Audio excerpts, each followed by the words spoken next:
அனைவருக்கும் வணக்கம்.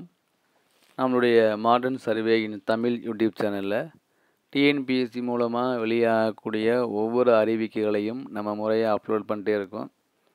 அந்த வகையில் பார்த்தீங்கன்னா இன்றைக்கி நேற்று வெளியான ஒரு மிக முக்கியமான அப்டேட் என்ன அப்படின்னா, டிஎன்பிஎஸ்சி கடந்த அதாவது இந்த வாரங்களில் யாரெல்லாம் கூப்பிட்ருக்காங்க, அதாவது எதுக்காக அப்படின்னா கவுன்சிலிங்காக அல்லது சிவி அப்லோட் பண்ணுறதுக்காக.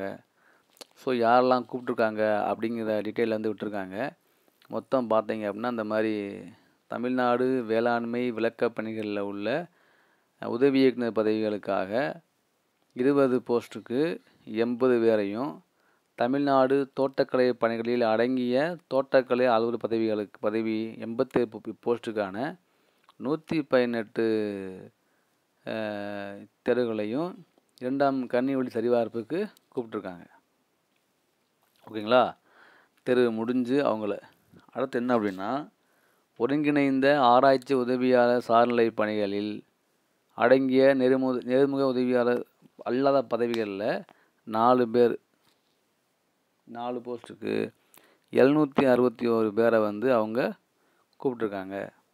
அடுத்து என்ன அப்படின்னா, தமிழ்நாடு கால்நடை பராமரிப்பு பணிகளில் அடங்கிய ராணிப்பேட்டை கால்நடை நோய் தடுப்பு மருந்து நிறுவனத்தில் அங்கே உள்ள வேக்கண்ட்டு 14 வேக்கண்ட்டுக்கு 28 பேரையும், 24 பேருக்கு 84 பேரையும் கணினி வழி சான்று சரிபார்ப்பட்டியலுக்கு விட்டுருக்காங்க. அப்படிங்கிற ஒரு லிஸ்ட்டை என்ன பண்ணிருக்காங்க, வெளியிட்டிருக்காங்க. யார்? டிஎன்பிஎஸ்சி. ஸோ டிஎன்பிஎஸ்சியுடைய ரூல்ஸ் படி கம்ப்யூட்டர் வழியாக சான்றிதழ் சரிபார்ப்புக்கு தற்காலிகமாக அனுமதிக்கப்பட்ட தேர்வர்களுடைய பதிவெண் கொண்ட பட்டியலை தான் இவங்க இப்போ வெளியிட்டிருக்காங்க. ஸோ இதெல்லாம் இந்த எக்ஸாம்பிள் தெரியும், இது தெரியாமல் இருக்காது. ஸோ நம்ம இன்ஃபார்ம் பண்ண வேண்டியது நம்மளுடைய இது. ஸோ இன்ஃபார்ம் பண்ணுறோம்.